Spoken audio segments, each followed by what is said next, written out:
परमेश्वर के धन्य नाम की महिमा हो। प्रभात मनन के सत्र 1473 में आप सभी का बहुत ही विनम्रता के साथ स्वागत करता हूं। आइए आज का मनन के लिए हम पढ़ते हैं तीमुथियुस को भेजी गई दूसरी पत्री अध्याय 2 पद 10।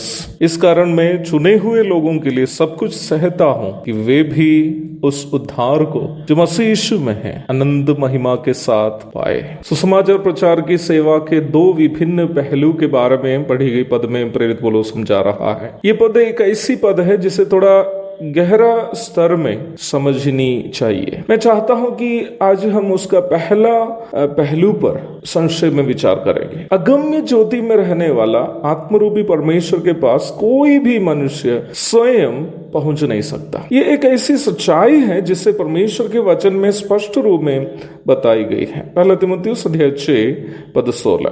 परमेश्वर पवित्रता से शोभायमान है। निर्गमन 15:11, प्रकाशित वाक्य 4:8। जितने भी मनुष्य संसार में जन्मे हैं सभी पापी हैं और जो जन्म लेने वाले हैं वे भी पापी होकर ही वर्तमान संसार में जन्म लेंगे। रोमी अध्याय 3 पद 10 और 23। और जबकि परमेश्वर से मुलाकात करने का एकमात्र योग्यता पवित्रता है जो कोई भी इंसान में है भी नहीं। इब्रानी 12:14।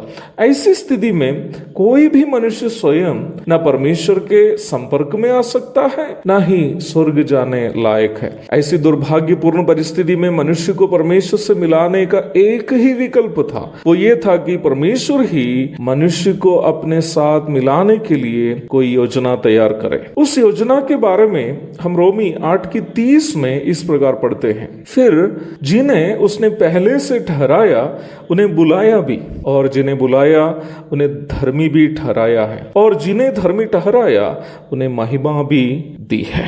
परमेश्वर के इस योजना के 4 चरण को हम यहाँ देखते हैं। उसमें पहला चरण है पहले से, अर्थात व्यक्ति के जन्म के ही पूर्व उसको अपनी योजना के अनुसार ठहराया जाना। इस विषय को बहुत ही स्पष्टता के साथ इफिसी अध्याय 1:4 में पौलुस इस प्रकार समझाता है। जैसा उसने हमें जगत की उत्पत्ति से पहले उसमें चुन लिया, अर्थात यीशु मसीह में चुन लिया कि हम उसके निकट प्रेम में पवित्र और निर्दोष हो। देखिए, मैं प्रारंभ में बताया था कि परमेश्वर से मिलने और उनके साथ संगति करने आदि के लिए पवित्रता की अनिवार्यता है। और इफिसी 1:4 में हम देखते हैं कि हमें पवित्र और निर्दोष बनाने के लिए परमेश्वर हमें जगत की उत्पत्ति के पूर्व ही चुन लिया। दूसरा चरण बुलाना है। बुलाना, जिसको प्रभु ने जगत की उत्पत्ति के पूर्व ठहराया है उनको प्रभु उद्धार पाने के लिए अथवा धर्मी बनाने के लिए बुलाता है। परमेश्वर कैसे लोगों को बुलाता है? पापी मनुष्य को अपने की ओर बुलाने के लिए आत्मरूपी परमेश्वर अपना पुत्र को, यीशु मसीह को मनुष्य के रूप में संसार में भेजा। यूहन्ना 1:18। अब पुत्र प्रभु यीशु मसीह पापी मनुष्य को बुला रहा है। हे सब परिश्रम करने वालों और बोझ से दबे हुए लोगों, मेरे पास आओ, मैं तुम्हें विश्राम दूंगा। मत्ती 11:28। प्रभु के बुलाहट के बारे में मरकुस 1:15 में हम इस प्रकार पढ़ते हैं। समय पूरा हुआ है और परमेश्वर का राज्य निकट आ गया है। मन फिराओ और सुसमाचार पर विश्वास करो। यूहन्ना 7:37 एवं 38 पदों में प्रभु का एक और बुलाहट के बारे में हम इस प्रकार पढ़ते हैं। यदि कोई प्यासा हो तो मेरे पास आए और पिए। जो मुझ पर विश्वास करेगा, जैसा पवित्र शास्त्र में आया है, उसके हृदय में से जीवन के जल की नदियां बह निकलेगी। जो भी व्यक्ति प्रभु का बुलाने की आवाज सुनकर पवित्र आत्मा से प्रेरित होकर यीशु मसीह पर विश्वास करता है उनको प्रभु धर्मी का दर्जा प्रदान करता है। यूहन्ना 6:44, 16:8, 17:8, 15:3, रोमी 8:33 आदि पदों को पढ़ लीजिएगा। उद्धार का प्रथम चरण वास्तव में ये धर्मी का दर्जा प्राप्त करना है जो हर एक विश्वास करने वालों को परमेश्वर की ओर से मिलता है। रोमी 8:1। धर्मी का दर्जा प्राप्त होने के कारण पापी शरीर में जीवन बिताते वक्त ही विश्वास करने वालों को पाप का अनंतकालीन दंड नरक से छुटकारा प्राप्त हो जाता है। परमेश्वर के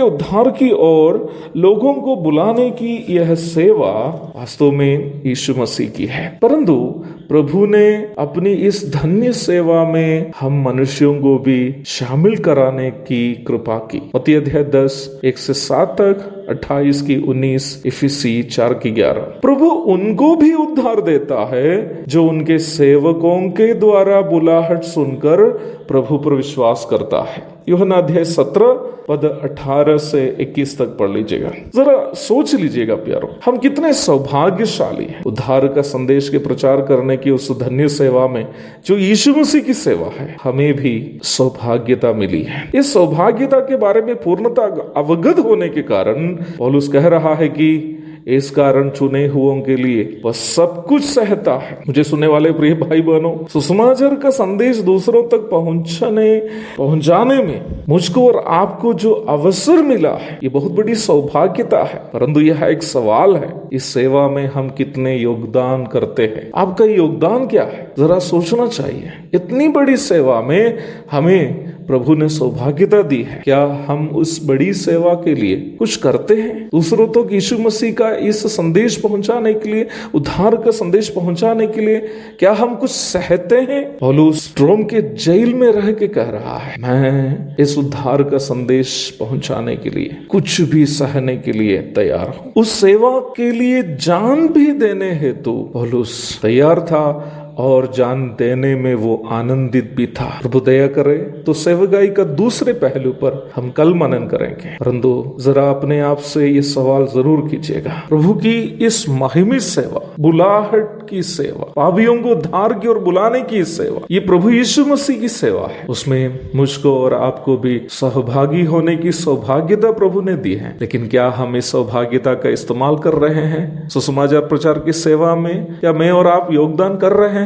उसके लिए दुख उठा रहे हैं? उसके लिए कष्ट उठा रहे हैं? जरा अपने आप से पूछने के लिए आज के मनन के द्वारा प्रभु मुझको और आपको प्रेरित करे। प्रभु के धन्य नाम की महिमा हो, आमीन।